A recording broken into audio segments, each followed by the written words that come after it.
Is your RV too old for an RV campground? This is a question that gets asked a lot. Come on, let's talk about it. We travel cross country in a 96 Pace Aero Vision. We are much older than 10 years. We've been doing it for 3 years now, clear across the United States and up. This is how we've done it. Check it out. Subscribe button's right down there. The red one that says subscribe. Click that, hit the bell, give us a like. Hey guys, if you're not already, go ahead and subscribe now and join us on our journey. We'd love to have you along.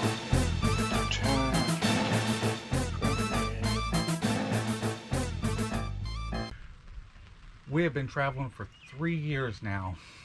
This is our third year travel.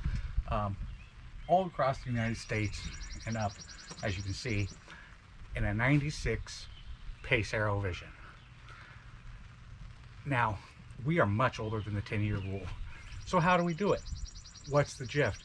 I see a lot of people ask this question online. It was something we heard a lot about when we first started. So I'm going to tell you how we do it. Well, see, we haven't had one problem yet, because I think the biggest part for us is we are Thousand Trails members. Now, if you don't know what Thousand Trails is, Thousand Trails is a collection of campgrounds all across the United States.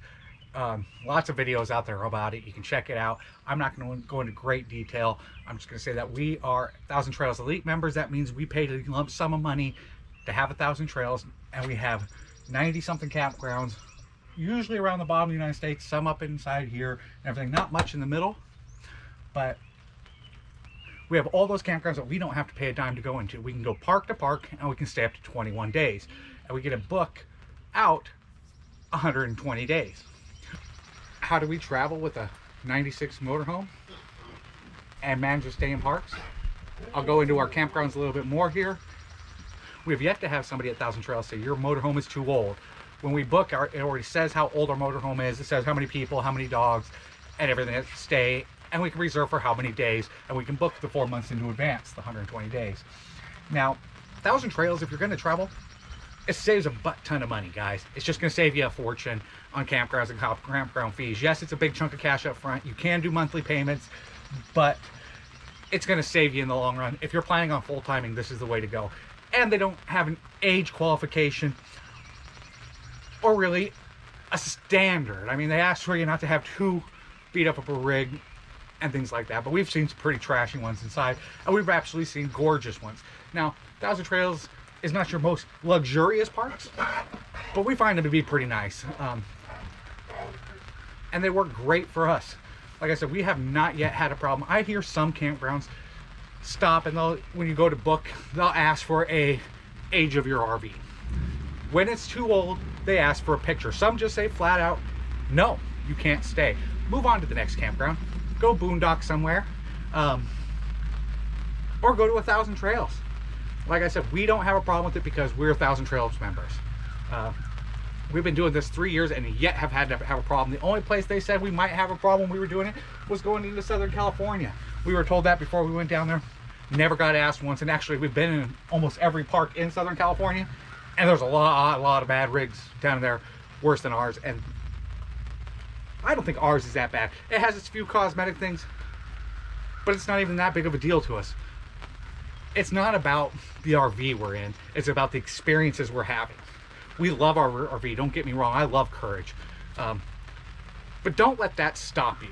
Don't let what you have stop you from doing what you want to do, whether it's full-time or part-time or weekend warrior. As long as it's something you want to do, go for it. Don't worry about the age of your rig. If somebody tells you no, move on. If you want to be in a certain area, call around first, see what you can book up. But I really wouldn't even worry about it. I mean, there's a lot of people driving around in older rigs, older than ours. And a lot of people make these things absolutely beautiful. So my suggestion is to not worry about what age of rig you have and just go ahead and hit the road, guys. Like I said, 3 years we've been doing this and not once have we had a problem. I've read all these articles of people saying they have a problem or they want pictures or they were told no. And for the most part, the other people say, if they won't let you in, you don't want to be there anyways. Just move on. And if the campground won't let you in because of the age of your RV or anything like that, no matter what shape it's in, it's going to be a stuck-up campground anyways, and way too many rules and way too many things. I don't want to be in a HOA situation. I want to be free to travel and do what I want to do. I don't want to be told you can't be here, you can't be there. I don't want to be told to be here or be there. This is why I live like this, you guys. This is why I live full-time. So forget what you've heard. Don't worry about it.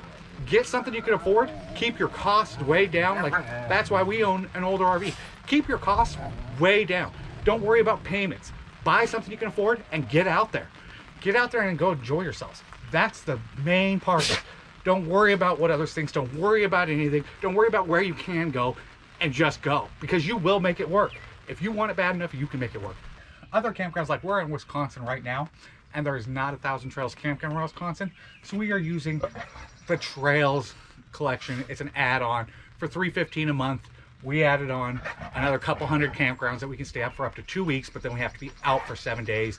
If you follow me, Thousand Trails, people think can be a little confusing. I don't think it's too bad. That's the gist of how we do it. We also use RPI fuel. We do have it for the next 2 years. We have had it previous years, and we use it here and there. A couple campgrounds, like Mississippi, we used one down there. And that's generally, we pay about $10 a night or so to stay at a campground, at which ones we can find. For the most part, Thousand Trails and the Trails collections really have been our go-tos. Like I said, we're in a Trails collection right now up in Wisconsin at Plymouth Rock, and it's a nice park and it's a good location. The next thing you can do with the destination to help out where you can go and where you can't go, or who stores you know, or anything like this, and if you're trying to keep this as in mind, my wife has just heard about something. I think we're going to pick this up too, because it's a pretty smart idea, of a binder. And they do it at Thousand Trails. At all the campgrounds they've been to, they keep a map. They keep a little piece of paper inside there that says what sites they like, what sites they were at, what sites they don't, what area they'd like to be in again or not be in, how the Wi-Fi was, how the cell service was, what was close by. Just a little quick jot of note of where you've been. That is actually a brilliant idea, because like I said, I use my Google Maps and I don't have all that information.